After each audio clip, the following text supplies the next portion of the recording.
Coup de théâtre retentissant sur la scène africaine et sahélienne où Bamako, longtemps considéré comme un allié fidèle et presque indissociable d'Alger, a brusquement surpris tout le monde.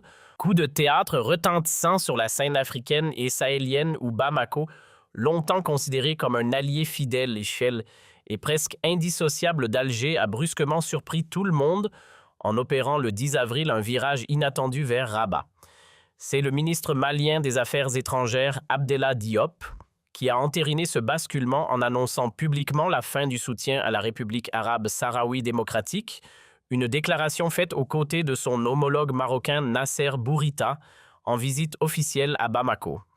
Dans la continuité, les autorités maliennes ont validé sans détour le plan d'autonomie proposé par le Maroc, en reconnaissant sa crédibilité et sa légitimité, s'inscrivant ainsi dans le sillage de plusieurs pays qui défendent l'idée d'un Sahara occidental placé sous souveraineté marocaine, un revirement d'ampleur presque déconcertant surtout quand on se rappelle que le Mali figurait jusqu'alors parmi les soutiens les plus affirmés de la cause sahraoui. Le Mali aurait pris cette décision pour tourner le dos à l'Algérie et rejoindre le camp du Maroc.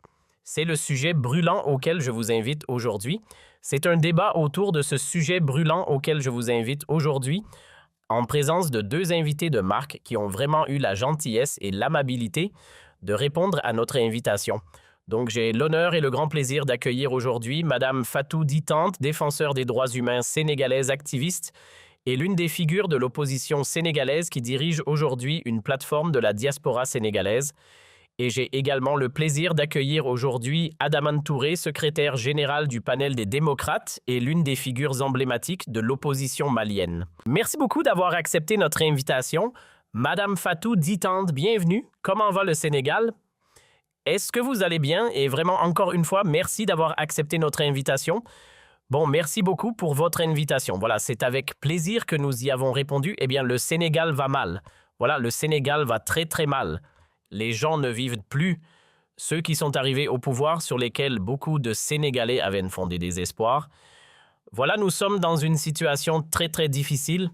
Je dirais que nous allons en parler. Adamane Touré, c'est la deuxième fois que tu assistes à notre débat. Je me permets de te tutoyer parce que nous sommes devenus amis par la force des choses. La dernière fois, nous avons fait un débat en deux parties. Merci d'avoir accepté notre invitation. Comment cela se passe-t-il alors au niveau de l'opposition malienne? Je rappelle que tu es l'une des figures emblématiques de l'opposition malienne et que tu diriges une forme de gouvernement de transition en exil à l'étranger. Si je me trompe, tu me corriges. Absolument ça. Je suis Premier ministre du gouvernement civil de la transition civile du Mali à Genève et donc c'est à ce titre aussi que je vais m'exprimer notamment au regard de l'évolution de la situation diplomatique au Mali. Parfait. Alors, on va commencer par le point qui nous intéresse.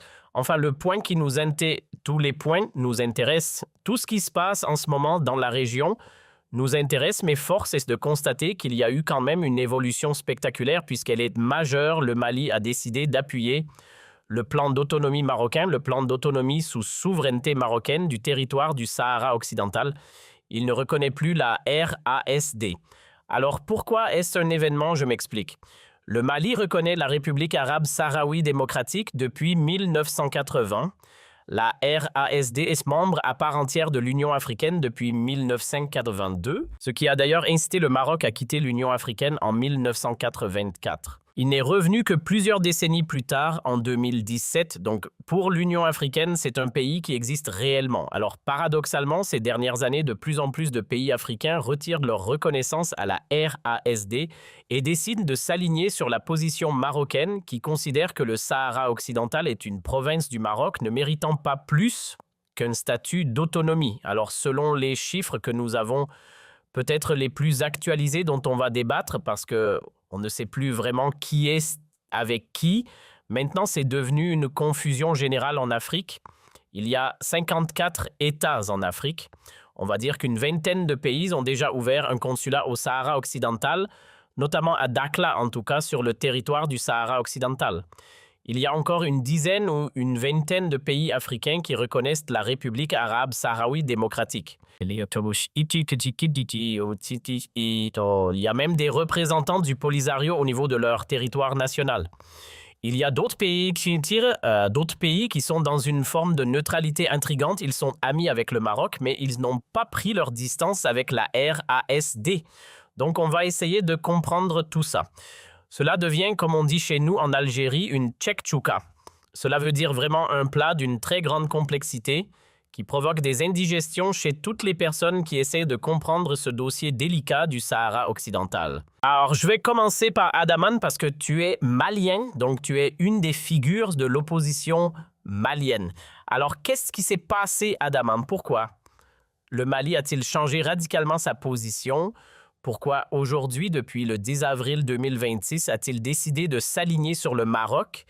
Est-ce qu'il y a eu un marchandage des concessions ou bien le Mali a-t-il pris cette décision juste pour divorcer totalement avec l'Algérie à cause des malentendus qu'il y a entre les deux pays et pour dire, voilà, j'ai décidé finalement que l'ennemi de mon ennemi est mon ami. J'ai décidé de faire une alliance avec le Maroc. Alors, merci pour la question. Il y a plusieurs lectures de la situation. La première lecture que je fais, c'est que d'abord, la junte malienne est isolée diplomatiquement et sinistrée financièrement. Et donc, cette reconnaissance de la souveraineté marocaine sur le Sahara occidental est une forme de marchandage de la diplomatie malienne et constitue vraiment une violation de la tradition diplomatique du pays. Et donc, cette junte marchande, en fait, l'offre diplomatique du Mali au plus offrant, il n'y a aucune doctrine, il n'y a aucune éthique, il n'y a aucune politique cohérente. C'est, tu veux me donner quoi, je te cède la voie du Mali, en fait. Et donc, il y a clairement cela derrière cette décision de dire, d'accord, si vous pouvez nous aider financièrement, diplomatiquement, eh bien, nous reconnaissons votre souveraineté sur le Sahara occidental. Pourquoi pas? Et ensuite, il y a clairement une volonté de désavouer l'Algérie, de gêner l'Algérie, j'ai presque envie de dire, d'invectiver l'Algérie, dont on connaît l'attachement profond au principe de l'autodétermination des peuples et à la cause sahraoui en Afrique et dans le monde. Et le Mali viole les 3 principes fondamentaux. La diplomatie malienne que le gouvernement civil respecte scrupuleusement repose d'abord sur le principe de l'autodétermination des peuples, qui est le corollaire de la décolonisation. Et donc il reste encore une poignée d'États à décoloniser dans le Sahara occidental et le Mali a toujours été viscéralement attaché à ces principes. Alors, Adaman, pas de langue de bois, juste quand tu dis tout à l'heure qu'il y a eu ce marchandage ou « dis-moi combien tu me donnes, je te céderai la voie du Mali », qu'est-ce que le Maroc aurait offert au Mali? Est-ce que vraiment, d'abord, le Maroc, ce n'est pas le Qatar, ce n'est pas les Émirats arabes, jusqu'à preuve du contraire. Qu'est-ce que le Maroc aurait pu fournir comme assistance financière ou quel aurait été le chèque que le Maroc aurait pu signer ou donner aux dirigeants maliens? Est-ce que ce n'est pas une exagération des faits? Est-ce que les dirigeants actuels du régime de transition au Mali sont corrompus à ce point? Est-ce que vraiment il y a eu un marchandage ou est-ce qu'il n'y a pas eu autre chose derrière une sorte de deal? Là, on est ensemble contre l'Algérie, le régime algérien.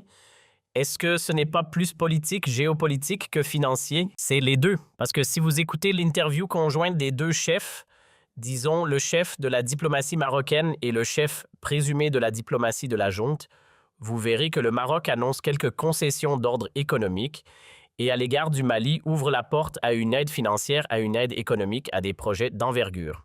Donc, n'oublions pas que l'État malien est à sec, en banqueroute quasiment. Le pays est financé, notamment pour environ $1 milliard depuis l'arrivée de Wagner. C'est ce que coûte la garde prétorienne russe au Mali et les dépenses militaires ont vraiment ruiné le pays. Il y a une partie des fonctionnaires maliens, notamment de l'enseignement public, qui ne sont pas payés. Il y a des écoles privées qui ont des subventions qui ne sont pas financées depuis des années et le prix du carburant monte et l'approvisionnement est déjà difficile.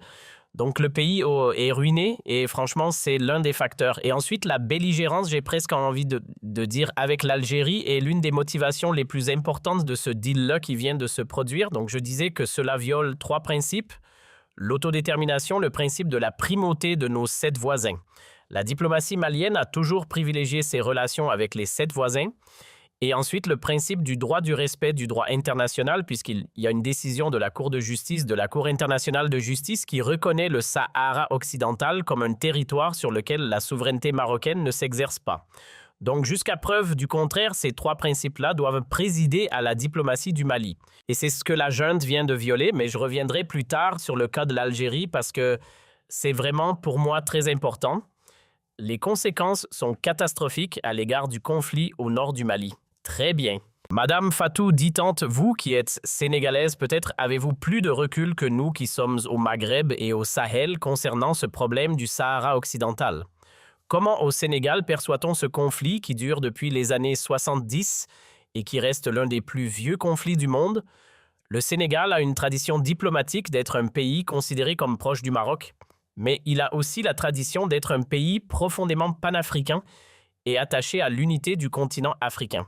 Vous qui êtes dans l'opposition mais qui avez connu les arcanes du pouvoir auparavant, est-ce que le problème du Sahara occidental est perçu comme étant un problème sérieux?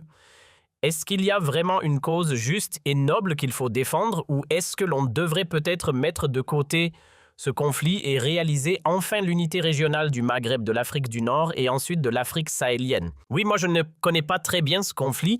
Bon, j'en ai entendu parler comme tout le monde, l'autodétermination des peuples et tout, mais le Sénégal a toujours été attaché à cette autodétermination des peuples. Mais nos anciens chefs d'État ont toujours tenu à l'unité africaine depuis Senghor. Donc je pense que le Sénégal a une position de neutralité dans ce conflit malgré tout, vu les liens séculaires que nous avons avec le Maroc. Vous savez, au Maroc, on a l'avenue Bourguiba Mohamed V, donc le Maroc est très très proche du Sénégal. Donc la position des tenants du pouvoir, je ne la connais pas parce qu'elle est un peu... bon, on ne sait pas ce qu'ils font, mais ceux qui étaient là, je pense qu'ils avaient quand même une position, en tout cas, d'un objectif de détermination du peuple sahraoui, je le sais. Vous, l'opposition sénégalaise, vous êtes attaché à ce principe.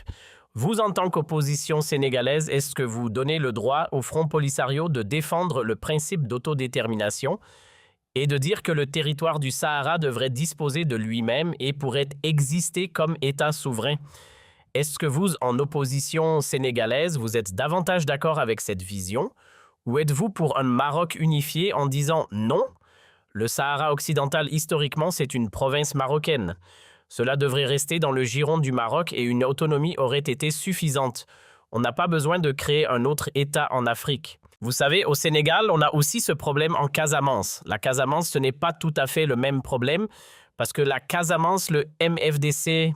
Bon, au début, le MFDC était un mouvement de contestation parce que les gens de la Casamance estimaient qu'ils n'étaient pas bien intégrés dans l'État. Et maintenant, c'est devenu un mouvement de contestation rebelle. Ils demandent leur autonomie. Voilà, donc cela me rappelle cette histoire du MFDC. Mais nous avons toujours dit qu'il faut que les peuples se mettent ensemble, nous, au Sénégal, parce que la Casamance fait partie du Sénégal. Ce qui est différent quand même de la République arabe sahraoui, qui est un État hors du Maroc, même si le Maroc est un ancien État, mais je ne connais pas bien l'histoire, je ne vais pas trop m'aventurer.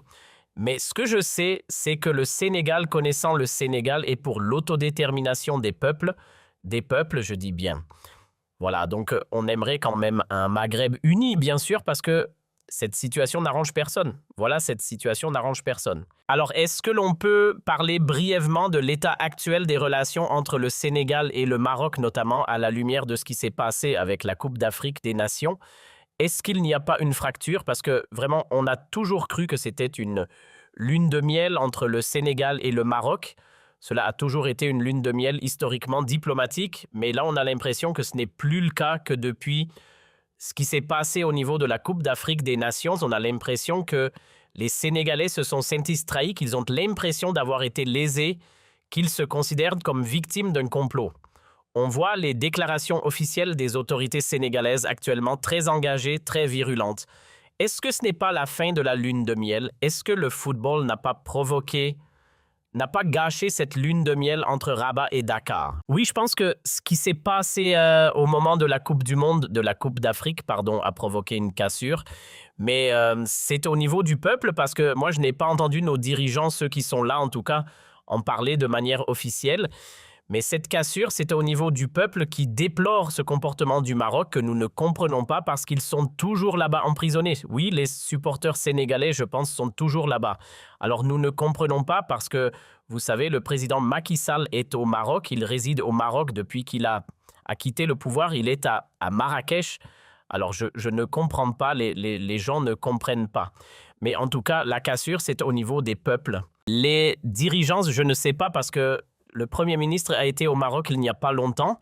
Je crois qu'il y avait un grand sommet à Rabat, non à Casablanca plutôt, et il n'est jamais revenu avec nos prisonniers. Qu'est-ce qu'il a réglé? On ne sait pas. Il me sera difficile de parler de leur position, je ne sais pas. Mais en tout cas, pour le peuple, il y a une cassure entre les deux peuples. Bon, bien que nous disions que le football ne doit pas gâcher tout cela, parce qu'il y a quand même des relations séculaires entre le Maroc et le Sénégal, il ne faut pas que le football vienne tout gâcher. Donc on déplore tout cela. Bon, on ne sait pas où nous en sommes. Je vois que le président de la CAF, le Sud-Africain, est au Sénégal en ce moment. Je ne sais pas s'il est dans des parties. Il était au Sénégal il y a quelques jours. On ne sait pas, mais en tout cas, nous déplorons cette situation-là. Et comment l'Algérie est-elle perçue en ce moment par le Sénégal? Comment les élites sénégalaises, la population sénégalaise, etc., arrivent-elles à percevoir l'Algérie? Est-ce que l'Algérie est considérée comme un pays sûr, un pays ami, un pays fiable, un pays avec lequel on peut travailler, on peut collaborer? Est-ce que l'image de l'Algérie est bonne au Sénégal? Oui, ça je dirais oui. De toute façon, vous savez, le Sénégal a toujours des amis. Je pense que le Sénégal n'a pas... On a toujours des amis. L'Algérie, enfin, fait partie de nos amis. Il faut bien qu'elle soit plus éloignée que nous parce que le Maroc, c'est de la proximité. L'histoire du Maroc et du Sénégal est liée quand même, mais l'Algérie est une amie du Sénégal. Ça, on ne peut pas le nier. On ne peut pas le nier. Parce que quand on parle du FLN, enfin de l'histoire politique de l'Algérie, le Sénégal est très impliqué. Non, et le Sénégal a toujours servi de médiateur entre les pays. Bon, en tout cas, nous sommes toujours pour la paix entre les peuples, ça je le sais depuis Senghor et tout. Voilà, c'est pour cela que le Sénégal est un pays de paix, bien qu'en ce moment cela n'aille pas. Mais depuis le premier président Senghor Abdou Diouf Abdoulaye Wade Macky Sall, l'Algérie est une amie du Sénégal, ça je le sais. Très bien.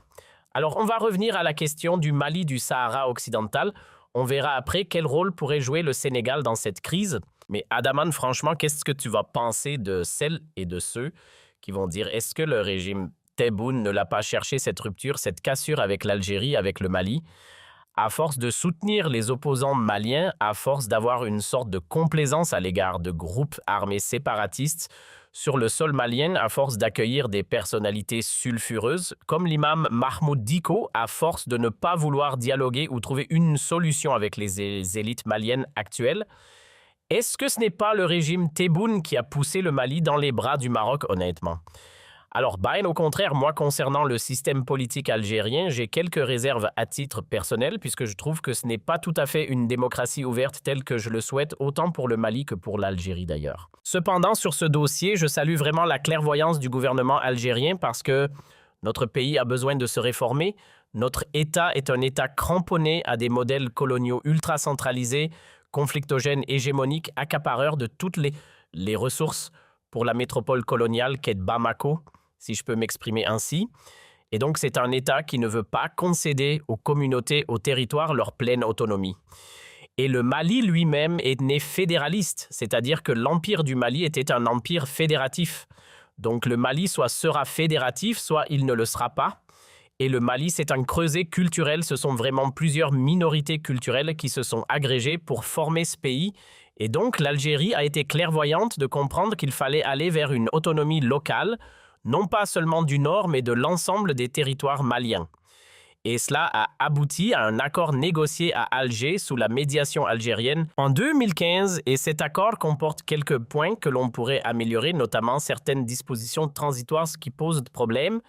Mais pour l'essentiel, c'était un très bon accord puisque l'accord consacre la souveraineté pleine et entière du Mali et le respect absolu de l'intégrité territoriale du Mali. Sauf que l'État malien, obsédé par ce modèle jacobin à la française, conspue la France, mais embrasse son modèle colonial et invective toute personne qui menace la perpétuation de ces modèles, y compris l'Algérie. Et c'est pour cela que ce dossier est dangereux parce que nos relations avec le Maroc ne doivent pas dépendre de nos humeurs ou de nos relations avec l'Algérie. Et cela déshonore d'ailleurs le Maroc de devoir traiter avec une junte pour parvenir à une telle reconnaissance parce que le peuple malien n'est nullement engagé par la junte. Ce discours est trop important pour qu'une junte le détermine. Cette décision est trop importante pour cela. Mais le danger ici, c'est de quoi? Comme je l'ai dit tantôt, le Mali, pour faire mal à l'Algérie, pour désavouer l'Algérie, pour se cramponner à son modèle colonial, est prêt à tout y compris à dealer, comme l'a dit le ministre des Affaires étrangères de la junte, que le Mali serait prêt à dealer avec le diable. Alors, Adaman, tu reconnais que s'il n'y avait pas eu de crise avec le régime algérien, s'il n'y avait pas eu de tension avec Alger, s'il n'y avait pas eu cette fracture avec Alger, est-ce que Bamako, est-ce que le Mali aurait franchi ce pas vers la reconnaissance de la souveraineté du Maroc sur le Sahara occidental? Il ne l'aurait pas franchi s'il n'y avait pas eu cette fracture avec Alger. Là, c'est beaucoup plus, pour quelque part, entre guillemets, on va dire le terme pour embêter l'Algérie, quoi. Merci. C'est la seule motivation du Mali, absolument, c'est pour se venger contre l'Algérie, pour dire, voilà, on a un problème, l'Algérie ne nous soutient pas. Tu as parlé tout à l'heure d'autonomie, mais Adaman, quand même, il faut peut-être se placer dans la peau des militaires maliens. À Bamako, ils n'ont pas en face d'eux des mouvements autonomistes. Ce sont des mouvements séparatistes armés qui ont dominé des villes importantes comme Kidal. Il y a quand même des mouvements sécessionnistes avec lesquels l'Algérie a une certaine complaisance et l'Algérie veut imposer l'accord d'Alger qui était, selon beaucoup d'experts, le meilleur format, mais que le gouvernement actuel de transition rejette catégoriquement. Alors, qu'est-ce qu'il aurait fallu faire selon toi, Adaman? Est-ce que l'Algérie n'a pas aussi une part de responsabilité dans ce revirement malien? Non, parce que l'Algérie s'en sortira très grandi de cette affaire et c'est le Maroc qui sera déshonoré d'avoir traité avec une junte. Je vais vous dire pourquoi. D'abord, l'accord de paix de 2015 a précédé l'accord de 2013 de Ouagadougou. Et au moment où cet accord s'est signé, le Mali avait perdu le nord de son territoire qui était sous le contrôle d'une part de groupes djihadistes et d'autre part de groupes séparatistes. Des groupes séparatistes, effectivement. Et grâce à la médiation algérienne, les groupes séparatistes ont accepté le principe de la tenue d'élections législatives et présidentielles en vue d'avoir un interlocuteur étatique légitime et légitimé pour traiter et signer un nouvel accord. Et cette junte qui est née en 2015 des suites d'une insurrection populaire usurpée ou, instrumentalisée, a reconnu dans un premier temps, a salué et reconnu l'accord de paix de 2015 et a remercié la médiation algérienne dans sa première déclaration. C'est cela qu'ils ont fait. Et c'est seulement par la suite, quand ils ont eu le temps de ruiner le pays en achetant des armes, inadaptées à cette guérilla d'ailleurs, entre parenthèses, qu'ils ont désavoué à la fois l'accord et l'Algérie. Et ils sont allés dans cette direction extrême de reconnaître la souveraineté marocaine sur un État souverain comme le Sahara occidental, justement pour embêter, entre parenthèses, entre guillemets, l'Algérie. Mais en cela, je dis que l'Algérie s'en sort grandie parce que c'est inéluctable, c'est cette fédéralisation ou cette autonomisation. Vous savez qu'au Mali, on a des ministres de la décentralisation depuis 30 ans, mais jamais de décentralisation. J'ai vu que d'autres pays ont eu le même processus. Ils ont eu des ministres de la décentralisation pendant 5 ans. En 5 ans, la décentralisation était effective.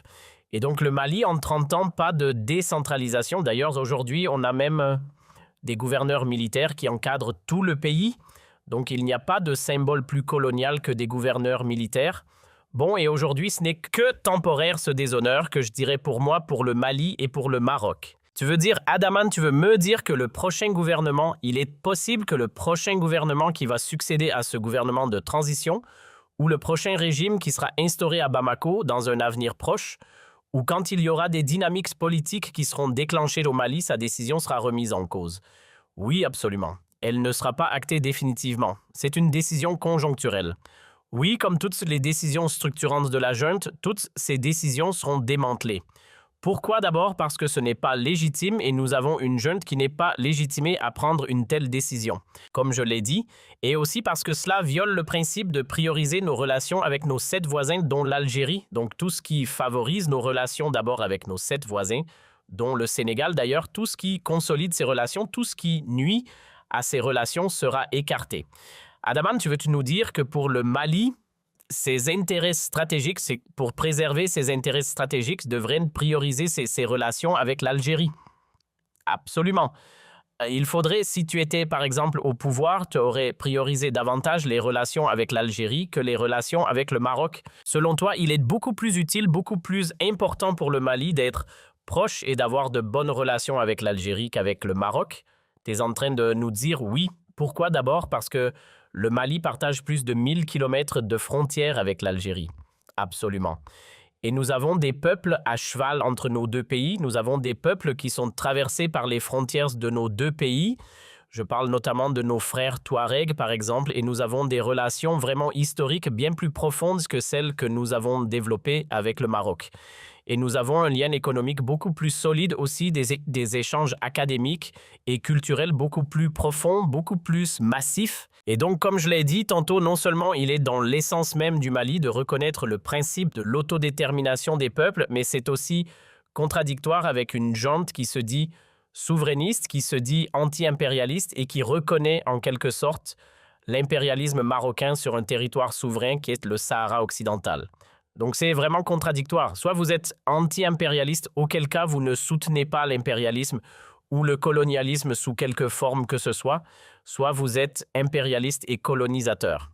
Et au niveau même du Mali, nous-mêmes, Maliens qui venons du Mali profond, nous pensons que l'État malien, y compris avant la junte avec ce système jacobin, exerce une forme de perpétuation de la colonisation à notre égard. Ça, c'est un autre débat. Si je peux me permettre, cette position malienne peut aussi constituer un piège. À partir du moment où le gouvernement de Bamako parle de la légitimité d'un plan d'autonomie du Maroc au Sahara occidental, alors pourquoi ne devrait-on pas parler aussi d'un plan d'autonomie au nord du Mali? Cela peut être un piège aussi pour les Maliens. Demain, les mouvements séparatistes vont dire « D'accord, on renonce au principe de l'indépendance, mais on veut notre autonomie ». Comment vont réagir les dirigeants? Est-ce que ce n'est pas aussi un piège pour le Mali? C'est d'ailleurs un piège à double titre. D'abord parce que cela ouvre la porte à ce que vous venez de dire, qui est légitime un plan d'autonomie pour toutes les régions du Mali. Pas seulement... Moi, je suis du sud du Mali, je viens de Bougouni, la région où il y a le lithium. Nous voulons aussi notre autonomie, non pas parce qu'il y a le lithium, mais parce que sans l'autonomie, tout notre territoire s'étiole et Bamako devient obèse. Je m'excuse du terme, mais c'est vraiment pour imager la réalité. Donc, on veut un plan d'autonomie pour les 20 voire 25 États coutumiers maliens, qui sont des régions naturelles du Mali, et des États qui détiennent leur souveraineté originelle précoloniale. Bon, et à double titre parce que l'on prétend que l'Algérie ne veut pas d'un État malien fort et que l'Algérie soutient les groupes armés. Eh bien, si l'Algérie renonce à son attachement à l'unité du Mali, au respect de l'intégrité territoriale du Mali, personne ne pourra arrêter la dislocation du Mali, notamment du nord du Mali, si l'Algérie le décrète.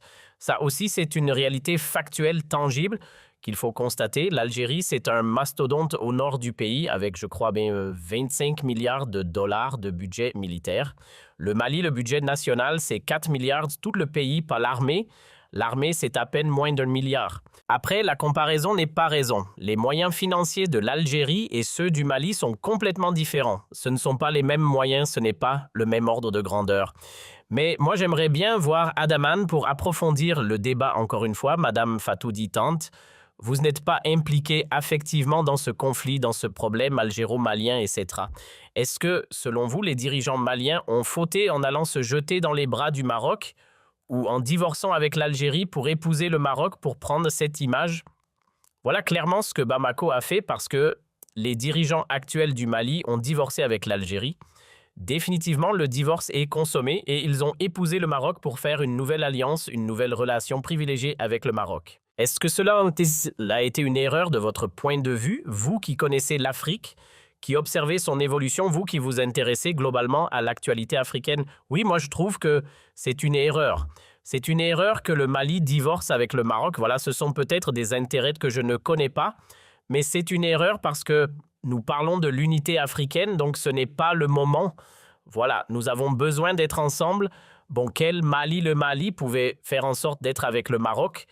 Parce que je ne connais pas les anciennes relations, c'était le Mali avec le Maroc, il me semble, parce que je pense que le côté de Tombouctou est proche du Maroc, il me semble, non? La partie tombouctienne. Parce que moi, mon mari est du Nord. Oui, moi je suis du Nord, voilà, c'est plus proche de l'Algérie que du Maroc. Oui, je sais. Le côté du Nord, c'est plus proche de l'Algérie, mais il y a un côté, c'est Taoudéni qui est proche du Maroc. Vous savez, il y a des relations qu'il faut préserver. Et ce n'est pas en coupant avec l'Algérie pour faire plaisir au Maroc ou pour des intérêts que cela va arranger les choses. Quoique, comme vous l'avez dit tout à l'heure, si on laisse passer cette histoire d'autonomie, un jour, le Nord aussi pourrait se lever et dire « pourquoi pas nous ?» Voilà, donc moi je pense que c'est une mauvaise chose, mais bon, la politique, elle est ce qu'elle est, moi... Et vous en pensez quoi, madame? Et vous savez, le Maroc, en parlant du Maroc, parce que tout à l'heure, vous avez dit que le Maroc avait quitté l'Organisation de l'Unité africaine en 1984. De la même manière, le Maroc avait quitté la francophonie à l'époque. Oui, maintenant, Le Maroc a réintégré la francophonie, mais il fut un temps ou du temps de Senghor, parce que la francophonie, c'est Senghor, c'est Amani Diori du Niger, c'est Norodom Sihanouk et c'est Bourguiba, qui sont à l'origine de la création de la francophonie. Et à l'époque, le Maroc n'avait pas intégré la francophonie parce que je pense qu'il y avait une position. Moi, je ne sais pas parce que j'étais jeune, mais je pense que c'est par rapport à cela. Et maintenant que le Maroc, peut-être que la francophonie a revu sa position par rapport à la République arabe sahraoui, voilà, ça je ne sais pas, mais le Maroc a quitté plusieurs organisations sous-régionales. En tout cas, la francophonie est une organisation et maintenant le Maroc a réintégré la francophonie. Alors, de votre point de vue, madame, qu'est-ce qu'il faut faire du dossier du Sahara occidental? Comment le régler? Parce qu'on y est pris au piège. Alors, en réalité, aujourd'hui, les tensions sont tellement extrêmes, il y a une atmosphère géopolitique tellement malsaine qu'on ne peut plus être l'ami de l'Algérie et du Maroc à la fois. Et c'est comme si les pays africains aujourd'hui étaient pris au piège de ce conflit autour du Sahara occidental. Quelle aurait été la position noble, la proposition juste, et quelles sont les solutions que l'on pourrait adopter définitivement à ce contentieux? Mais moi, à mon avis, le Maroc et l'Algérie doivent se parler quand même. Est-ce que ces deux pays se parlent? Pas du tout. En ce moment, pas du tout. Voilà, je pense que pour régler ce problème-là, il serait bien que ces deux pays se parlent, essayent de mettre de côté les intérêts politiques parce qu'il y a beaucoup de politique dans cette histoire et de penser au peuple parce que ce sont les peuples qui souffrent. Voilà, ce sont les peuples qui souffrent souvent. Je pense que ces deux pays ont intérêt à se parler. Ce n'est dans l'intérêt de personne, et le Mali, bien sûr, mais il faut qu'ils se parlent, et ce n'est dans l'intérêt de personne qu'il y ait tous ces problèmes-là qui nous retardent, qui retardent l'Afrique. Les peuples souffrent. Moi, je vois, comme je dis, mon mari est du Nord, mais c'est terrible ce qui se passe au Nord. Tout le monde s'en va à Gao. Moi, je vois, j'ai un neveu, un gendre de mon mari qui est là, qui est dans une situation de réfugié parce qu'ils s'en vont tous. Ils s'en vont tous. Et ça, c'est le pire. Ils sont du Nord, ils sont tous partis. Bon, à Bamako, il n'y a rien. Eh bien, ils sont obligés d'aller vers l'Europe. Donc, moi, je pense que les peuples, nos États, doivent se parler. Alors, juste une dernière question avant de terminer cette première partie de ce débat, parce qu'il y a tellement d'aspects de points que l'on va aborder que nous allons consacrer 2 parties à ce débat d'aujourd'hui. Le rôle de l'Union africaine, est-ce que ce n'est pas aussi de la faute de l'Union africaine qui n'a pas joué son rôle, qui n'a pas pesé de tout son poids et qui n'a pas mobilisé ses réseaux pour régler le problème du Sahara occidental? Où est l'Union africaine? Pourquoi l'Union africaine n'arrive-t-elle pas à trouver à imposer à l'Algérie et au Maroc un compromis acceptable pour en finir avec ce dossier qui est devenu un casse-tête? Certainement, l'Union africaine a besoin d'être réformée déjà comme toutes les organisations.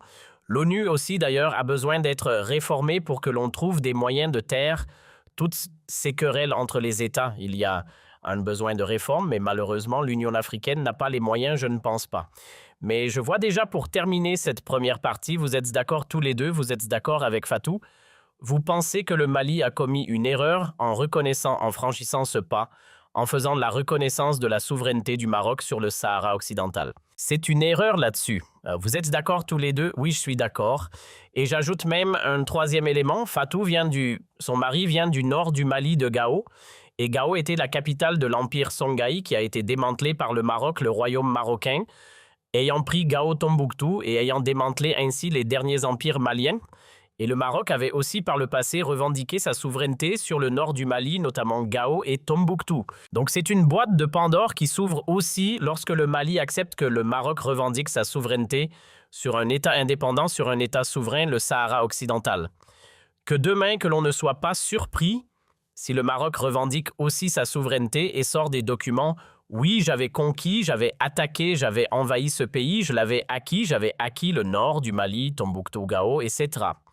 Eh bien, nous, Maliens, qu'est-ce que nous allons dire? Nous allons dire, écoutez, pour la même raison que nous avons reconnu que le Sahara occidental est à vous, le Sahara malien est à vous aussi. Parce que donc, je pense que nos relations avec le Maroc n'ont pas atteint leur plein potentiel. On a vraiment encore beaucoup de choses à faire avec le Maroc parce que c'est un passé assez lointain. On n'a pas de frontières avec eux, mais au plan économique, au plan culturel, académique, il y a vraiment moyen de développer nos échanges.